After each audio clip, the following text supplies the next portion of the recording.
武装した兵士がチェーンソーを手にする異様な光景。ヘブロンで去年 NGO の関係者が撮影した。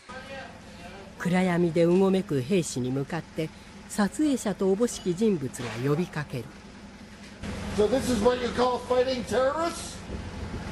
Yeah. You guys are the ones who are doing terrorism. イスラエル軍が襲撃したこの施設は、親を亡くした子どもたちが寝食を共にする全寮制の女子学校だった。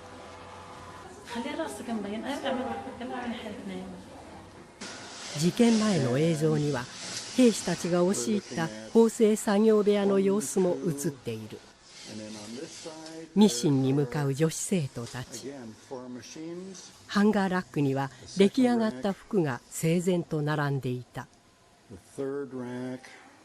Terrorism in the girls' workshop. Stealing stuff from a girls' workshop? Man! Yeah. You're gonna wear all this nice clothing one day. Go home.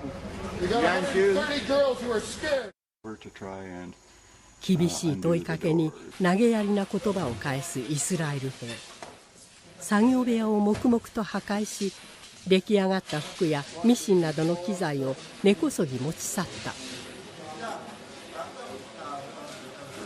The orphans, the girls here, were awake when the Israeli soldiers came to raid this sewing workshop.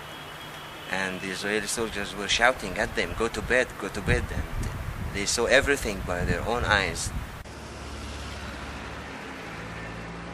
ヘブロンでの取材で事件の映像を入手した直後、現場を訪ねると、学校側に対しイスラエル軍が襲撃の理由を告げていたことが分かりました。ここに武器が隠されていたからでも、テロリストが潜んでいたからでもありません。施設が対イスラエル強硬派の武装組織ハマスの援助を受けていたからだというのです。Military orders say that this charity is Hamas affiliated or has relations with the Hamas group, but they gave us no evidence of what they claimed to. We don't have any connections with Hamas, you know.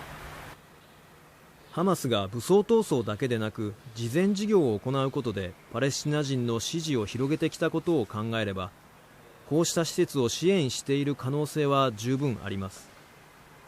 しかしいずれにしろイスラエルの狙いがハマスの弱体化にあるのなら、こうしたやり方は間違っているとパレスチナ人は指摘します。 In this way, they are supporting Hamas. Yes, now Hamas will say, look what are the Israelis doing. They are confiscating the orphans' food and the clothes. If they give the Palestinians their right, if they end the occupation, Hamas will weaken.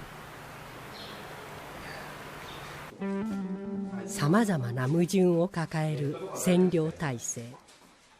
兵役という義務のもと、その矛盾のただ中に放り込まれたイスラエルの若者には、占領そのものに対する疑問が芽生える。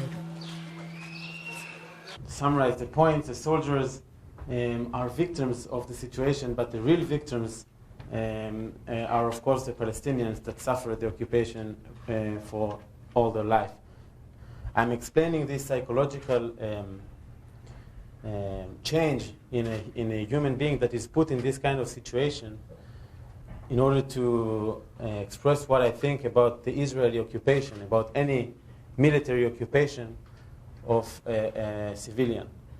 What you understand from this testimony is that there is no way to control people but the horrible way that you have just seen.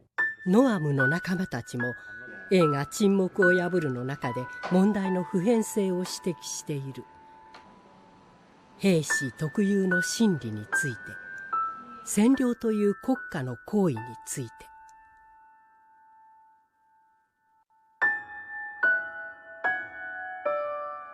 It's very professional to look at that, and that's it. I mean, you ignore the picture that you see in the scope. So, what if this picture is a boy, 6 years old? And what if this picture is an old woman, or what's the picture? What if in the picture in the scope it's it's a terrorist? It's all the same. So you look at it, like objects.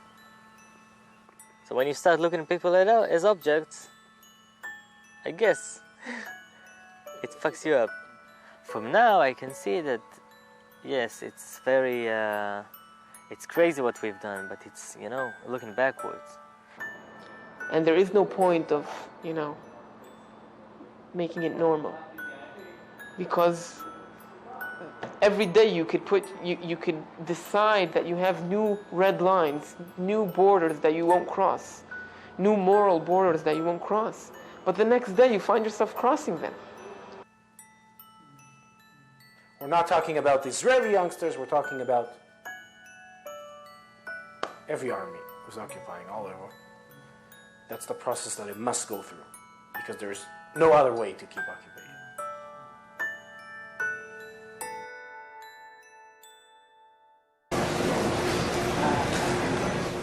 映画を作りノアムを日本に招待したフリージャーナリスト土井敏邦さん。東京大阪での公演の後、ノアムを連れて行ったのはかつて戦場となり占領地でもあった沖縄だった。絶望的な沖縄戦で追い詰められ集団自決までを余儀なくされた住民の悲劇は、圧倒的なイスラエルの軍事力を前になすすべのないパレスチナの現状につながるのか。一方で沖縄にはイスラエルと同様アメリカを最大の軍事的後ろ盾とする日本の姿もある。